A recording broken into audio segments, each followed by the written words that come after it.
Quinta-feira, 16 de julho de 2015. Seja bem-vindo, está começando agora o canal de notícias aqui pela UPF TV. Então fique com a gente, veja os assuntos que preparamos para esta edição.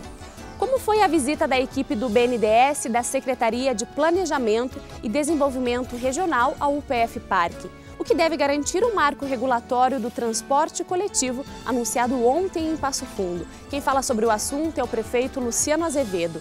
Na série de reportagens sobre direitos humanos, a garantia de direitos aos imigrantes que escolhem o Brasil para viver. Um gesto de solidariedade. Campanha transforma meias em cobertores para doação. Emater e Secretaria Estadual de Saúde discutem estratégias para garantir mais qualidade à erva mate produzida no estado. E ainda, um grupo de Passo Fundo que vai representar o Brasil em festivais de folclore da França e da Espanha. Continue conosco, aqui você encontra mais conteúdo.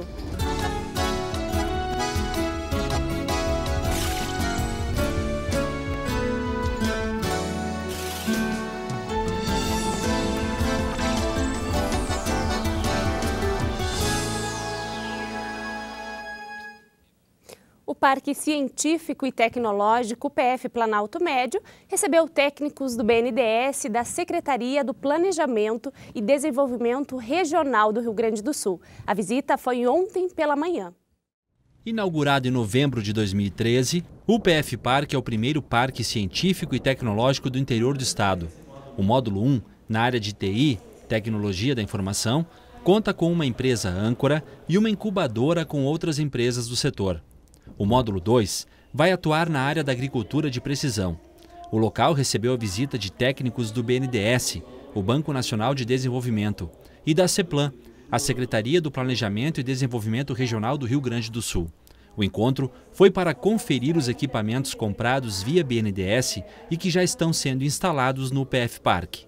É a possibilidade que a gente tem de começar a mostrar para o pessoal que a gente está cumprindo as metas e essas metas estão de acordo com os projetos e principalmente com os interesses da comunidade, né?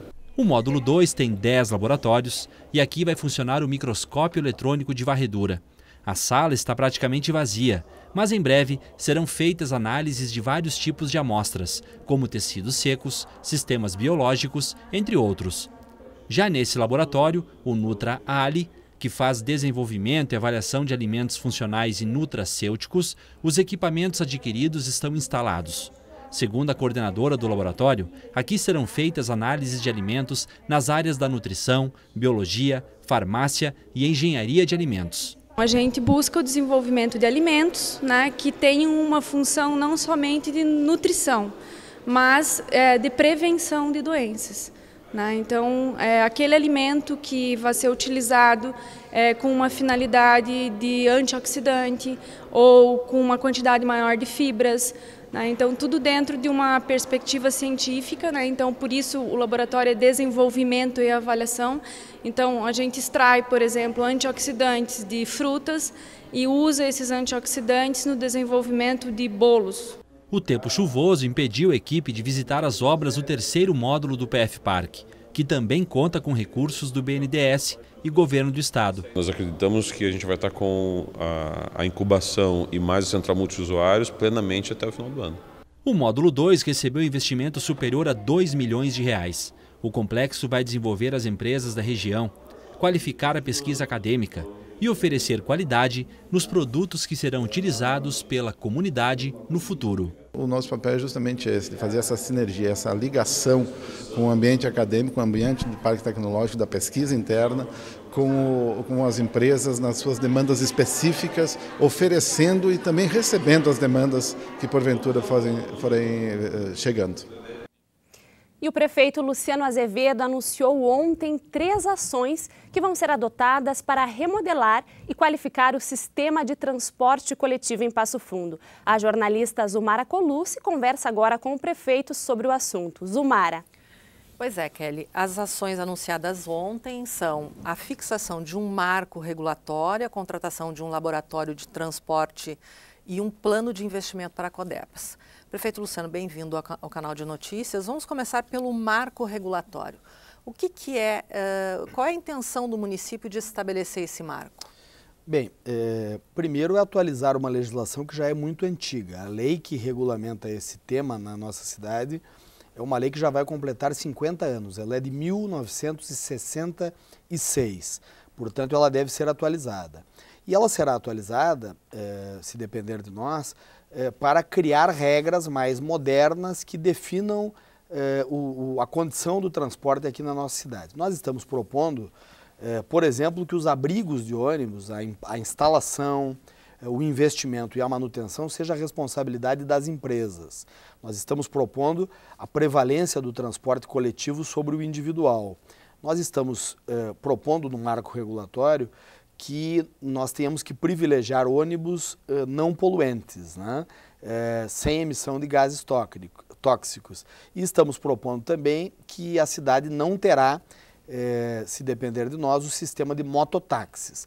Então há um conjunto de regras para o transporte que são indispensáveis para que se realize a licitação ali na frente. A priorização do transporte público em relação ao privado, isso significa alteração física do trânsito de uma forma geral? Não necessariamente. Nós vamos definir isso nos próximos meses, a partir de um estudo que foi contratado pela Prefeitura, junto ao Laboratório de Trânsito da Universidade Federal, e que vai desenhar o termo de referência, ou seja, as condições técnicas, quantas linhas nós teremos, por onde elas passarão, se os ônibus terão ar-condicionado ou não, se teremos ônibus simples ou alongados ou micro-ônibus. Essas condições específicas, objetivas para a realização de um processo de licitação é que também vão determinar se nós teremos ou não a necessidade de alguma alteração física. Essa seria a segunda ação, a contratação de um grupo técnico para elaborar esse perfil. Exatamente, é uma consultoria que, associada aos técnicos da Prefeitura, nos ajudarão a fazer aquilo que nunca foi feito. Passo Fundo nunca realizou uma licitação nesses moldes. As cidades que têm realizado têm levado muito tempo. Carazinho, por exemplo, levou 7 anos. Porto Alegre já está na 3ª licitação. Pelotas ainda não chegou ao final. Nós queremos, com assessoria técnica qualificada, de técnicos que estão entre os melhores do Brasil, desenhar um modelo que seja um modelo mais moderno e mais adequado às necessidades da cidade. Só para deixar claro, prefeito, são duas ações diferenciadas. O marco, na verdade, é a atualização de uma legislação. Então, vai ser elaborado um projeto de lei e ser encaminhado para a Câmara, é isso? Isso. Até o final de julho, o projeto de lei do novo marco regulatório dos transportes estará na Câmara. Essa é uma ação. A segunda é a contratação desta consultoria, do Laboratório de Trânsito, de uma instituição pública, para auxiliar os técnicos da Prefeitura na elaboração daquilo que deverá ser o processo de licitação do transporte coletivo. E a terceira ação diz respeito à Codepas? Sim, nós chegamos à conclusão, após 2 anos de trabalho na Prefeitura, de que há espaço para que a Codepas continue atuando no transporte coletivo. Agora, nós precisamos dar à Codepas melhores condições de competitividade. Isso se fará com linhas mais rentáveis, linhas que ofereçam a oportunidade do transporte da empresa pública ter mais passageiros e, portanto, melhores condições de sustentabilidade, de manutenção. E, além disso, nós estamos elaborando um plano de investimentos em conjunto com a direção da empresa, que deverá ser apresentado em aproximadamente 90 dias e que provavelmente, possivelmente, englobará a renovação da frota. Quando a comunidade vai perceber essas ações que foram anunciadas ontem? Olha, são ações de longo prazo, né, Zumara? Todas elas. Todas as ações para melhorar o trânsito são ações quase a conta-gotas, né? Elas são de educação, de atitude, de gerenciamento e de investimento. Então, elas são ações de percepção a médio prazo. Agora, eu tenho repetido sempre, um trânsito melhor e transporte coletivo melhor depende muito da nossa atitude individual e das opções que nós adotarmos. Nós faremos a nossa parte melhorando também o transporte coletivo. Tá certo. Muito obrigado pela presença do senhor, prefeito. Kelly. Está certo. Obrigada, Zumara.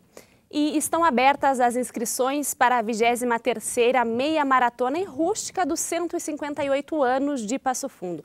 As corridas vão acontecer no dia 2 de agosto, com largada às 8h30 da manhã, da Avenida 7 de Setembro, quase esquina com a Avenida Brasil, e chegada no Parque da Gari. O trajeto da Meia Maratona será de 21 quilômetros e o da Rústica de 5 quilômetros. Os interessados devem fazer a inscrição até o dia 24 de julho, pelo site da Prefeitura, nesse endereço que aparece aí na tela. Todas as pessoas nascem livres e iguais em dignidade e em direitos, mas às vezes a conquista desses direitos pode estar longe de casa. O Brasil é escolhido por muitos como país de refúgio. Aqui eles buscam encontrar o que estava longe do seu alcance em seu país de origem. Na 4ª reportagem da série sobre direitos humanos, a gente fala sobre o direito dos imigrantes.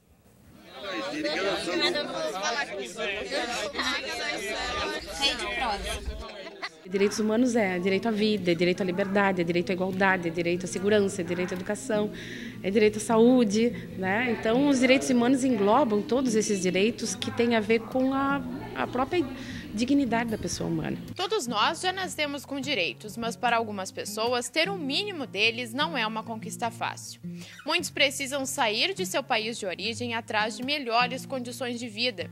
Segundo uma pesquisa da ONU realizada no fim do ano passado, no Brasil, o número de imigrantes passa de 7 milhões. Eles estão em diversas partes do país e 35% deles estão aqui na região sul, em cidades como Pelotas e Rio Grande. A gente tem em torno de uns 200 senegaleses hoje em Rio Grande, né? A maioria deles mora em Rio Grande. Alguns deles têm um vínculo já formal com o mercado de trabalho, e aqueles que não conseguiram esse emprego formal, então, apesar da vontade, apesar de já serem regularizados, de terem carteira de trabalho, eles vendem, então, né, produtos, enfim, acabam trabalhando nesse vínculo informal. Muitos imigrantes chegam até o país como refugiados, ou seja, tiveram que sair de onde viviam por motivos como violência ou intolerância do governo. Mas os que estão aqui no sul do Rio Grande do Sul estão por motivos diferentes. Eles vieram até aqui para conquistar melhores condições de trabalho e também uma vida mais digna. Eu venho aqui por trabalho, só trabalho. Todo africano que vem aqui, África tem trabalho, mas não tem mais, entendeu? Porque eu venho aqui para ajudar a família. Apesar deles virem à procura de um emprego, aqui ainda encontram dificuldades. Por serem imigrantes e pertencerem a uma cultura diferente da nossa, acabam sendo vítimas de preconceito. As pesquisas que a gente tem realizado vêm nos mostrando de forma indiscutível que existe sim um preconceito cultural, racial, em razão também da condição social muito grande, dificulta a inserção deles, o acolhimento deles. Para tentar conhecer, entender e aprender mais sobre a cultura desses imigrantes, alunos do curso de Direito da UCPEL participam de um grupo de estudos. Nós percebemos que não basta trabalhar sob o ponto de vista teórico com as questões relativas aos direitos humanos apenas. Nós precisamos também chegar perto daquelas pessoas que sofrem as violações. A gente trabalha tanto com pesquisa como com extensão, fazendo atendimento jurídico aos migrantes que necessitem, né?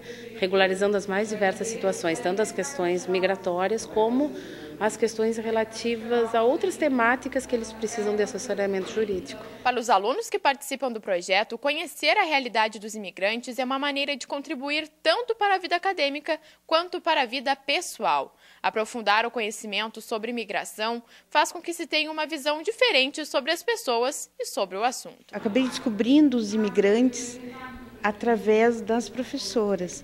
Então, elas foram fazendo com que a gente se apaixonasse por essa linha de pesquisa. Eu comecei a enxergar melhor a situação deles, que antes eu não tinha um conhecimento muito na área.